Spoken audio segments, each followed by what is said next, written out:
So guys, if you're bored of this happening all the time, then I want to show you how to turn it into this. And it's quite simple. So starting off with tip 1, we're going to be looking at the distance that you do in game. Now a lot of people online say that it's actually good to go in the middle and engage in battle, but it just doesn't make sense to me. If you're starting out, you want to keep yourself quite a big distance away from everybody else if you can, because it then just gives you more time to react. As you can see here, I have less time now than I do with this shot.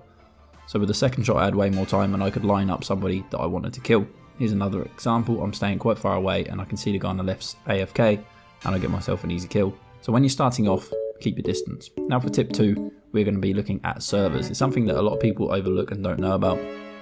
Obviously if your server is so far away, mine's in Hesse, Germany, and I'm living in Germany right now. So it's good, but if I'm in a Texas server, I'm going to be lagging. As well as looking at the people in your server, if they're crazy and they've won so many games, then you leave and then join another server. And if they haven't won so many, then it's a much better server for you to be in. For tip 3, we're going to be looking at the coins, but basically making coins in the game is quite important because then you can unlock special moves. One way to do this is the wheel. You get free spins each week, which is cool. At the minute there's the Halloween update, so you can go to the witch shop and you can get some really cheap coins, which is a really good method of getting coins as well as winning games and your daily login and killing players. So yeah, just focus on getting coins and then you can get yourself some special moves like I've got, and they really do help.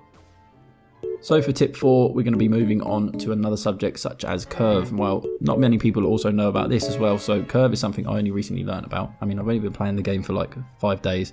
I'm pretty good at it now though. So basically by looking left, right or up, you can send the ball into a curved formation. As you can see here, I'm hitting it to the right, and then to the left it's curving quite a lot. And there are other abilities that can make your curve even more. But yeah, it's definitely a good way to put enemies off. I think this guy's using a script or an auto clicker, so it's not really working against him, but yeah. So tip number 5 is going to be gameplay. So it's going to be me going into a game right now and showing you guys all of these tips in action. And yeah. So as you can see here, I'm kind of going in to the battle, but it's very chaotic and clustered. So I'm going to keep my distance now. And then it give me more time to react, and I don't want to get caught up in the crossfire of everybody else fighting. So just sitting here on the edge, I then have so much time. As you can see, I'm hitting it back with no problem. It's quite easy to judge. Obviously, one of the biggest tips that anyone can give is to pre-click before the ball hits you. You shouldn't wait for it to be right in your face. You should definitely just get good at judging it, basically. And by staying your distance, it's pretty easy to judge rather than running towards it or running away from it. That's where a lot of people have problems. And as well as jumping in the air. Okay, it's getting a bit busy now, so I'm going to move away. But I have got my special move and I'm looking to use it on somebody. As you can see in the bottom right, it's ready to go. Now this guy's standing still, and then I can use my special move. Oh no. So he's just frozen it there, but I have 5 seconds to hit it. And the ball was going to go for me afterwards, so if you can hit the ball whilst it's frozen before then 5 seconds are up, you can actually send it back. And I got the player because he didn't expect me to do that. So that's a good bit of advice to know. The frozen ball can be hit. But they're starting to target me now, so I'm going to do what I used to do when I was starting off, and that's hide behind a pillar. Because if I'm not drawing attention to myself, then it's less likely that people are going to go for me.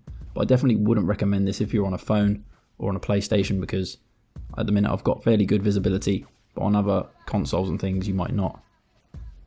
But yeah, there's not many players left now, and they are really going for me.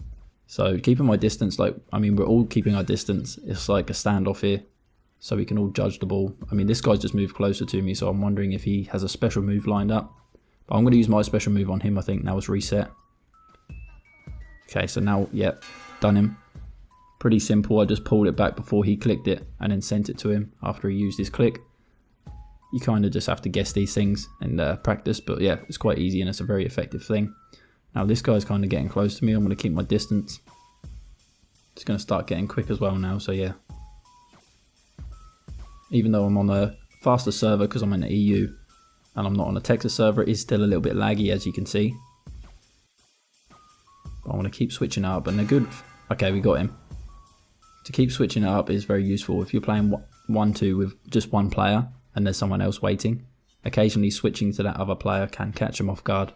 Especially if there's a player behind you. If you turn around and there's a player behind you and you click, then it's going to send the ball behind you. Okay, well, we got the win. And yeah, I mean, it's pretty simple actually to get wins on this game. Just make sure that your servers and everything are all correct and the closest they can be. And then keep your distance throughout the game. And then until you get some special moves, I really wouldn't recommend getting involved in PvP just too much. But if you've got any other advice, then let me know in the comments below. I'd like to make another video about this in a week's time when I've had more gameplay. And I'd really appreciate it if you guys subscribe to the channel and left a like on the video.